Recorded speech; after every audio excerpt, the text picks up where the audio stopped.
Good morning boys and girls. हमने maths के अंदर 8 प्रश्नावली के अंदर 20 सवाल कंप्लीट कर लिए थे। आज हम क्वेश्चंस नंबर लेते हैं 21वां। कौन सा क्वेश्चंस लेते हैं? 21वां। प्रश्नावली कौन सी थी? 8 क्वेश्चंस का आज हम 21वां क्वेश्चंस लेंगे। कौन सा क्वेश्चंस लेंगे? 21वां। इंपॉर्टेंट क्वेश्चन है, ध्यान से समझना इसको। बिल्कुल क्या है देखो, एक झील में पानी के तल से 20 मीटर ऊंचे, एक झील में पानी के तल से, तो देखो ये मान लिया झील, इसका ये पानी का तल है, ये झील है और इसका ये पानी का तल है।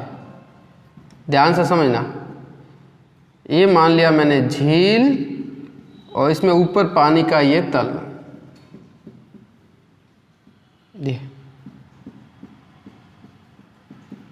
ये झील मैंने मान ली, ये हो गई झील।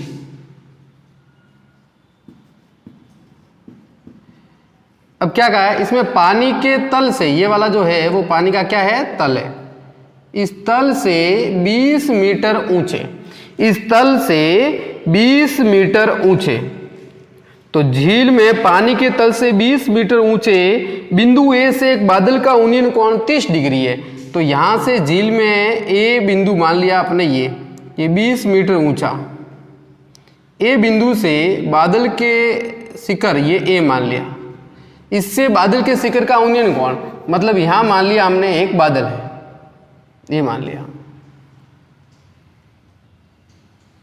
इस तरीके से। इस ए बिंदु से बादल के शिखर का उन्नयन कोण, मतलब यहीं से इसका क्षैतिज से शुरू हो जाएगा। ये कितना है? 20 मीटर ऊंचा। तो एक झील में पानी के तल से 20 मीटर ऊंचे बिंदु ए से, इसका मतलब मैं इसको बिंदु मान लेता हूं बी। तो किससे? ये झील है, इस झील से 20 मीटर ऊंचा एक बिंदु कौन सा है? ए है, और इससे बादल का उन्नयन कोण कितना है? 30 डिग्री। कितना है? 30 डिग्री। ये मान लिया यहां पर है बादल, यहां पर हमने मान लिया एक बादल है, ये बादल मान लिया हमने, ये सी बिंदु पर मान लिया। तो इसका उन्नयन कोण कितना है? 30 डिग्री। झील में तल से 20 मीटर ऊंचे ए बिंदु से बादल का उन्नयन कोण कितना है? 30 डिग्री है। आई बात तो बताओ, ये भी 20 मीटर हुआ, ये भी 20 मीटर हो गया यहां से यहां तक। इसको मैंने ई मान लिया, इसको मैंने डी मान लिया, ये हो गया। आई बात समझ में? अब देखो, अब क्या है मीटर ऊंचे बादल का उन्नयन, यदि झील में बादल के प्रतिबिंब का बिंदु ए से अवनमन कोण 60 डिग्री हो, तो बिंदु ए से बादल की दूरी। अब क्या कह रहा है कि इसके बादल का ए से अवनमन कोण, झील में इस बादल का अवनमन कोण कितना है? यहां से यहां तक इसका अवनमन कोण कितना का है? 60 डिग्री। कितना का है? 60 डिग्री। ये ए बिंदु से इस बादल का जो अवनमन कोण का है वो कितना का है? 60 डिग्री हमें कहा है। तो बिंदु ए से बादल की दूरी हमें ज्ञात करनी है। बिंदु ए से बादल की दूरी, बिंदु ए से बादल, यानी ये हमें ज्ञात करना है। तो यहां तक मैंने क्या मान लिया? एच मान लिया। क्या मान लिया? एच मान लिया। और यहां से यहां तक 20 है और यहां से यहां तक एच मान लिया हमने। देखो ध्यान से समझना, देखो समझ गए? तो ए बिंदु से बादल का उन्नयन कोण तो कितना है? 30 डिग्री। और ए बिंदु से इस बादल के ये बादल जिसका प्रतिबिंब यहां बन रहा है, इसका उन्नयन कोण कितना है? 60 डिग्री है। इसका मतलब क्या हुआ? देखो 20 मीटर की ऊंचाई ये हो गई ना, 20 मीटर की ऊंचाई ये हो गई, तो टोटल क्या होगी? यहां है बादल की प्रतिबिंब, यहां पर है, ये बादल का प्रतिबिंब यहां पर है, तो इसकी टोटल ऊंचाई जो होगी, ये बादल का प्रतिबिंब जैसे झील में यहां बन रहा है, तो इसकी टोटल ऊंचाई कितनी होगी? देखो बादल की, इस तल से ये कितना ऊंचा है? 20 और h मीटर। तो इसका मतलब ये नीचे कितना होगा? ये भी तो इतना ही होगा, 20 प्लस h। तो यहां से यहां तक की दूरी कितनी है? 20 प्लस h। आई बात में 20 प्लस h कैसे हुआ? इस तल से ऊपर की ओर जितना बादल उतना ही तल के नीचे की ओर होगा। तो तल से ऊपर की ओर कितना है? 20 प्लस h है, तो इसका तल के नीचे की ओर भी कितना होगा? 20 प्लस h होगा। ध्यान रखना, तल के ऊपर, इस पानी के ऊपर जितना दूरी पर है उतना ही उसके नीचे बनेगा। तो नीचे कितनी दूरी? यहां से यहां तक की दूरी कितनी होगी? 20 प्लस h दूरी, और तल के ऊपर कितनी है? 20 प्लस h। तो ये थोड़ा ध्यान रखना है। तो ए बिंदु से बादल का उन्नयन कोण 30 डिग्री, और ए बिंदु से बादल के प्रतिबिंब जो पानी में बन रहा है, ये प्रतिबिंब है। क्या है? प्रतिबिंब। प्रतिबिंब की ऊंचाई ये कितनी होगी? ये भी बादल इस तल के ऊपर जितना है उतना ही तल के नीचे होगा। तो तल के ऊपर कितना है 20 प्लस एच, तो तल के नीचे भी कितना हुआ 20 प्लस एच, यानी तल के ऊपर जितनी बादल की ऊंचाई उतनी की उतनी नीचे भी होगी। तो ये हमारे पास डायग्राम हुआ। आई बात समझ। तो क्या कहा, एक झील से तल से 20 मीटर ऊंचा एक बिंदु ए है, तो 20 मीटर ऊंचा एक बिंदु ए से इस बादल का यूनियन कोण 30 डिग्री, तो यही से 37 से शुरू होगा।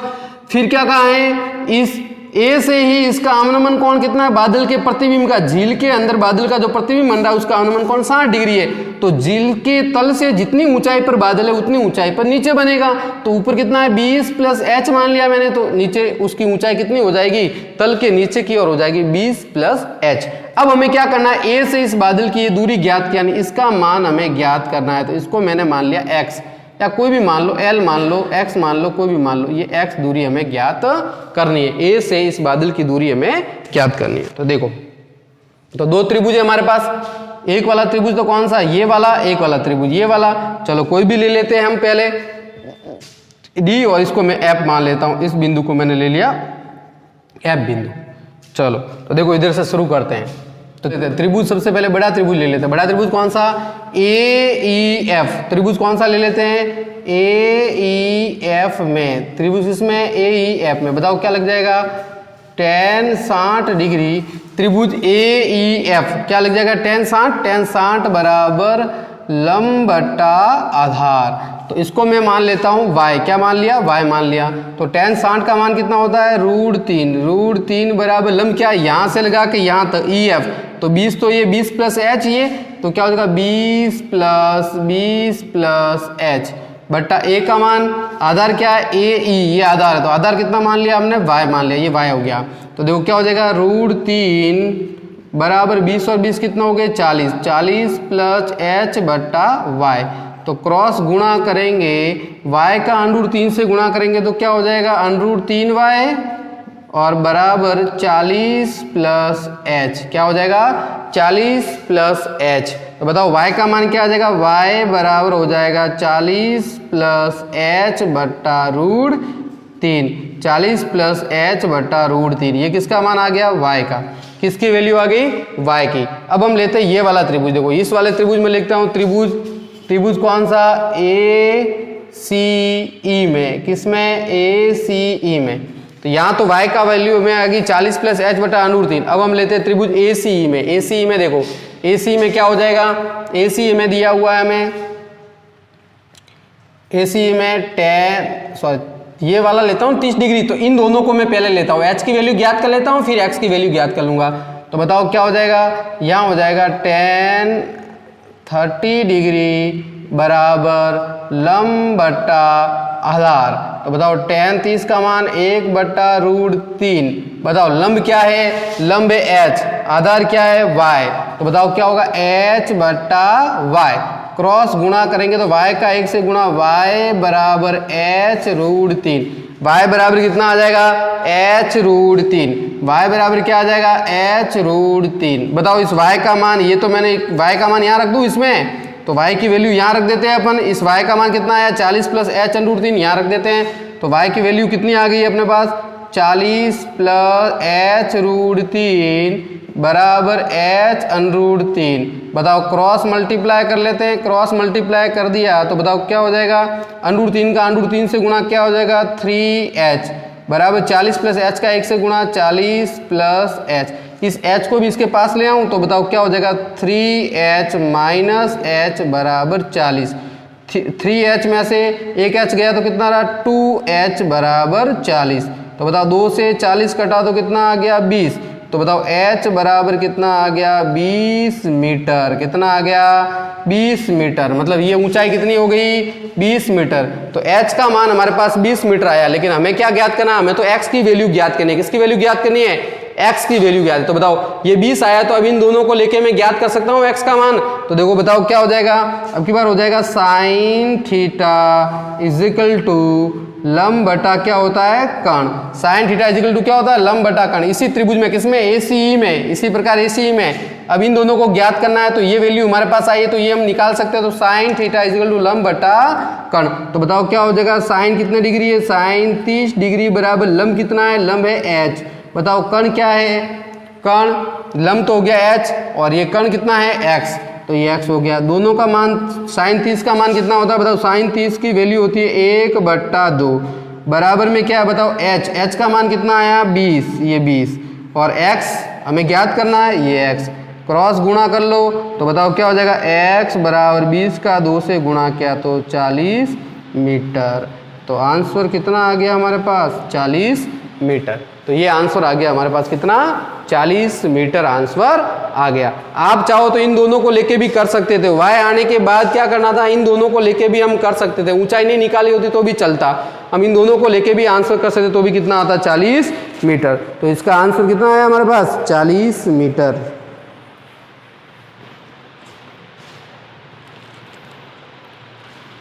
तो ये था सवाल। ये 21वां सवाल था। कौन सा था 21वां सवाल। कौन सा सवाल था 21वां। तो 21वें सवाल का आंसर कितना आ गया 40 मीटर आंसर आ गया। आप चाहे तो ये निकालने के बाद इन दोनों का मान भी हम लिख सकते थे। देखो y की वैल्यू आने के बाद हम क्या कर सकते हैं, इन दोनों को भी ले सकते थे। इन दोनों को लिए तो क्या होता cos थीटा, क्या आता cos थीटा, तो हमें ये नहीं करना पड़ता, हमें cos थीटा से भी हम आंसर निकाल सकते थे। तो आंसर x की वैल्यू कितनी आ गई 40 मीटर आंसर आ गई। समझ गए। ये था क्वेश्चन नंबर 21वां।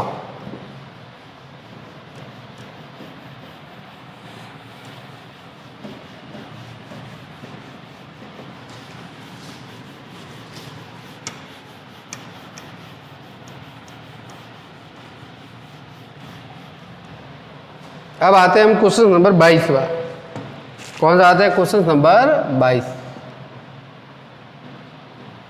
क्वेश्चन नंबर 22 देखो, क्वेश्चन नंबर 22 में क्या है, एक नदी के पुल के एक बिंदु से नदी के सम्मुख किनारों के अनुमान कोण क्रमशः 30 और 45। देखो एक नदी है, उस नदी के पुल के सम्मुख किनारों के अनुमान कोण क्रमशः 30 और 45। यदि पुल किनारों से 4 मीटर की ऊंचाई पर है तो नदी की चौड़ाई ज्ञात कीजिए। तो मान लिया हमने कि ये नदी है, क्या मान लिया, ये नदी है। ये नदी है। अब इसकी जो ऊंचाई, इस पर पुल की जो ऊंचाई वो कितनी है 4 मीटर। तो मान लिया ये ए और ये बी, ये पुल की क्या मान ली हमने ऊंचाई कितनी है 4 मीटर। अब इस नदी के सम्मुख किनारे का अवनमन कोण, मतलब ऊपर वाला ये क्षैतिज स्तर हो गया, यहाँ से ये क्या हो गया क्षैतिज स्तर हो गया। अब इसका अवनमन कोण, इसका किनारे का अवनमन कोण कितना है, ये अवनमन कोण का है 30 डिग्री। एक का कितना का है 30 डिग्री। तो बताओ ये भी 30 डिग्री हो गया, ये भी 30 डिग्री हो गया। और एक किनारे का अवनमन कोण कितना है 45 डिग्री। एक किनारे का अवनमन कोण कितना है 45 डिग्री। तो ये अवनमन कोण कितना हो गया 45 डिग्री। तो ये भी कितना हो गया 45 डिग्री। चलो बताओ, ये हो गई इस बार। ये तो ये नदी हो गई, इस नदी के सम्मुख किनारों, इस किनारे का अवनमन कोण ऊपर से कितना है 30 डिग्री, इस किनारे का अवनमन कोण कितना है 45 डिग्री। तो हमें क्या कहा है, इस नदी की चौड़ाई हमें ज्ञात करनी है, टोटल ज्ञात करनी है। तो ये मान लिया मैंने C और ये मान लिया मैंने D। तो अब इसकी टोटल ऊंचाई ज्ञात करना, तो यहाँ से यहाँ तक x मान लिया, यहाँ से यहाँ तक y मान लिया। इसका मतलब ये टोटल हमें x प्लस y क्या ज्ञात करना है, ज्ञात करना है। तो नदी की चौड़ाई टोटल कितनी होगी x प्लस वाई। तो ये पुल की ऊंचाई, इसके ऊपर ये पुल बना हुआ है, इस पुल की ऊंचाई कितनी है 4 मीटर की ऊंचाई पर है। इसके सम्मुख शीर्ष, इसका अवनमन कोण कितना है 30 डिग्री, यहाँ से इसका अवनमन कोण कितना है 45 डिग्री। तो नदी की चौड़ाई हमें ज्ञात करनी, इस वाले किनारे से हमें नदी की क्या ज्ञात करनी है चौड़ाई। तो मान लिया यहाँ तक x है और यहाँ तक y है, दोनों मिला के x प्लस वाई हो गया। तो दो त्रिभुज है आपके पास। तो चलो पहला त्रिभुज हम क्या ले लेते हैं ए बी सी। तो त्रिभुज ए बी सी में बताओ ये वाला मान और ये वाला मान दिया हो, तो बताओ क्या हो जाएगा tan 45 डिग्री बराबर लंब बटा आधार। बताओ tan 45 का मान 1, लंब कितना है 4, आधार कितना है x। बताओ क्रॉस गुणा कर लेता हूं तो बताओ क्या हो जाएगा x बराबर 4 मीटर। तो इसकी वैल्यू कितनी आ गई, x की मान आ गया 4 मीटर। अब इसी प्रकार हम त्रिभुज किस में लेते हैं ए बी डी में, किस में ले लेते हैं ए बी डी में। बताओ इसमें भी क्या हो जाएगा, इसमें हो जाएगा tan 30 डिग्री बराबर लंब कितना है 4 और आधार कितना है y। tan 30 का मान कितना होता है 1/3, 1/3 और 4/y। बताओ y का 1 से गुणा किया तो y बराबर 4/3 मीटर। ये किसका मान आ गया, y का। तो इधर वाला मान y, इधर वाला मान x। अब मैं नदी की चौड़ाई टोटल ज्ञात करनी है, तो टोटल ज्ञात करने के लिए क्या होगा, x प्लस वाई टोटल ज्ञात करना। तो x की वैल्यू कितनी है 4 और ये मान कितना है 4√3। तो बताओ क्या हो जाएगा, 4 आ गया कॉमन, तो यहाँ रहेगा 1 प्लस √3, या फिर इसको ऐसे भी लिख सकते हैं 4 कोष्टक √3 प्लस 1। ये हो गया इसका आंसर। तो आंसर कितना आएगा 4√3 प्लस 1 या 4 1 प्लस √3। अब √3 का मान हम मान रखें तो क्या हो जाएगा 1.732। अगर इसका मान रखना चाहूँ मैं तो 4 प्लस कोष्टक 1 प्लस √3 का मान 1.732, तो हो जाएगा आंसर 4 इंटू एक और एक कितना हुआ 2.732 और आंसर निकालेंगे तो 4 दूनी 8, 4 तिया 12, हासिल का 1, 4 सत्ते 28 और 1 29, हासिल के 2, 4 दूनी 8 और 2 10, 4 दूनी 8, 4 तिया 12, हासिल का 1, 7 6 28 और 1 29, हासिल के 2, 4 दूनी 8 और 10, तो 109.28 मीटर। तो टोटल आंसर ये अपने पास आ जाएगा, या तो फिर ये लिखो 4 या फिर 109.28 मीटर आंसर इसका। नहीं 109 नहीं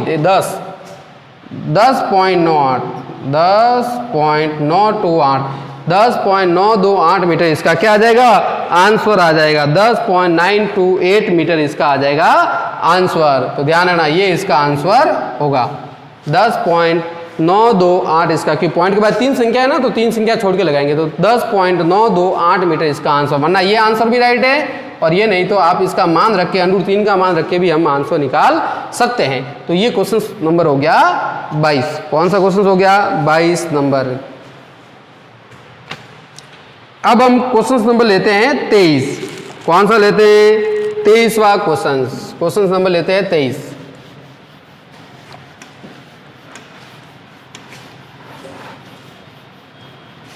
चलो देखो क्या कहा है 23 में।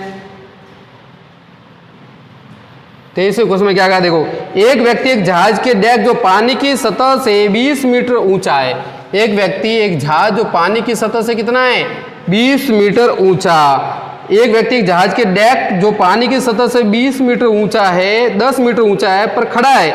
यदि वो पहाड़ी के शिखर का उन्नयन कोण 60 डिग्री तथा पहाड़ी के आधार का अवनमन कोण 30 डिग्री देखता हो तो जहाज से पहाड़ी की दूरी और पहाड़ी की ऊंचाई भी ज्ञात कीजिए। एक व्यक्ति एक जहाज के डेक जो पानी की सतह से 10 मीटर ऊंचा है।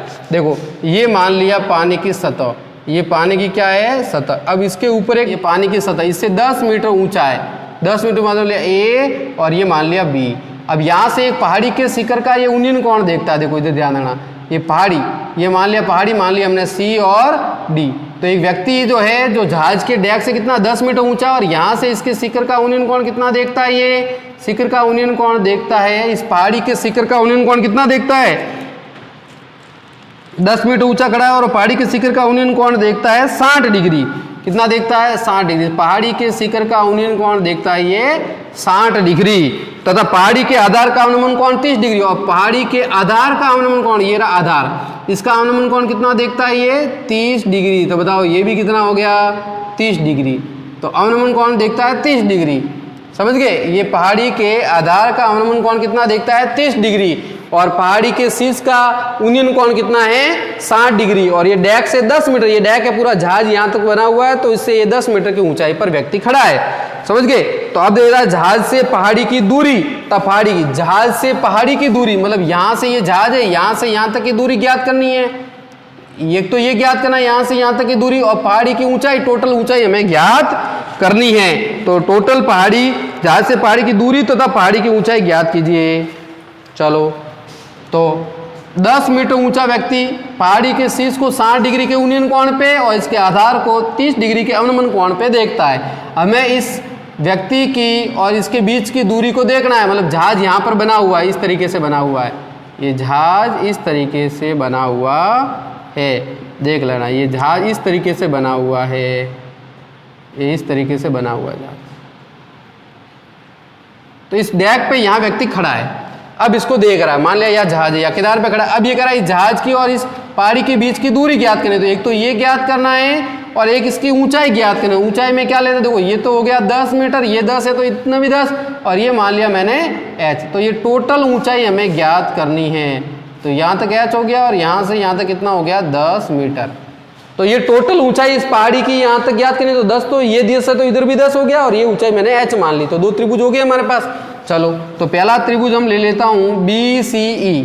कौन सा ले लेता हूँ? BCE में बताओ, BCE में क्या है 30 डिग्री है ना, तो ये लंब और ये आधार, तो बताओ क्या हो जाएगा tan 30 डिग्री बराबर लंब कितना है 10, आधार कितना है x, tan 30 का मान 1/√3 बराबर 10/x, क्रॉस मल्टीप्लाई किया तो बताओ क्या हो जाएगा x बराबर 10√3। ये तो आया x की वैल्यू, किसकी वैल्यू आ गई? इस x की वैल्यू आ गई, यानी इन दोनों के बीच की दूरी आ गई, जहाज और पहाड़ के बीच की दूरी कितनी होगी 10√3 मीटर। तो एक आंसर तो आ गया कि यहाँ से यहाँ तक के बीच की दूरी कितनी है x मीटर, यानी 10√3 मीटर। अब इसका गुणा करें 1.732 से तो आंसर आ जाएगा यहाँ पर। तो इसका मतलब x बराबर कितना आ गया 10 × 1.732, गुणा करेंगे x बराबर, तो देखो क्या पॉइंट आके देखो कितने जीरो, 1 2 3 जीरो, जीरो से जीरो कट गया, यानी 17.32 मीटर। यानी ये जहाज पहाड़ी से कितनी दूरी पर है 17.32 मीटर। अब हमें पहाड़ी की ऊंचाई ज्ञात करनी, तो अब ये वाला और ये वाला मान ले लें, ये लंब और ये लंब और ये आधार है, तो इसका मतलब क्या हुआ कि अब की बात त्रिभुज हम लेते हैं त्रिभुज BDE में। तो BDE में बताओ क्या हो जाएगा tan 60 डिग्री बराबर लंब क्या है h, आधार क्या है x, tan 60 का मान कितना होता है √3 बराबर h, x की वैल्यू कितनी आ गई बताओ 10√3, x की वैल्यू कितनी आ गई 10√3, तो ये 10√3 क्रॉस गुणा कर लो, तो h बराबर √3 का √3 से गुणा किया तो 10 × 3 बताओ h बराबर क्या आ गया 30 मीटर। तो h बराबर 30 मीटर आया ये वाली ऊंचाई। टोटल ऊंचाई कितनी हुई इस पहाड़ी की? तो पहाड़ी की टोटल ऊंचाई DC है, तो पहाड़ी की टोटल ऊंचाई DC बराबर हो गई, ये h और 10 है ना, तो 10 + 30 बराबर कितनी होगी बताओ, DC बराबर 40 मीटर। तो टोटल ऊंचाई कितनी हो गई 40 मीटर। भाई 10 तो ये इतनी और h कितना है 30 मीटर, तो टोटल ऊंचाई कितनी हो गई 40 मीटर, यानी 10 ये और 30 ये, तो टोटल ऊंचाई कितनी होगी 40 मीटर। और इन दोनों के बीच की दूरी पूछे तो कितनी 17.32 मीटर, और पहाड़ी की टोटल ऊंचाई कितनी हो गई 40 मीटर। तो ये इसका हो गया आंसर। तो ये क्वेश्चन नंबर कौन सा है? क्वेश्चन नंबर 23 हो गए। तो कितने क्वेश्चन हो गए आज हमारे पास? आज हो गया, एक तो हो गया 21वां सवाल, एक हो गया 22वां सवाल और एक हो गया 23वां सवाल। अब अगले सवाल रहे 24, 25, 26, 27, ये हम नेक्स्ट वीडियो के अंदर लेंगे। इन प्रश्नों को आप ध्यान से समझे, इससे अकॉर्डिंग जो भी सवाल है वो आप करें। अब आगे वाले क्वेश्चन है ना वो सरल ही है, वो क्यों हमने पढ़े हुए आगे, तो आराम से हम उनको कर सकते हैं। तो ध्यान से इन वीडियो को देखें, समझे, और अगर कोई प्रॉब्लम है तो मुझे व्हाट्सअप करें। धन्यवाद।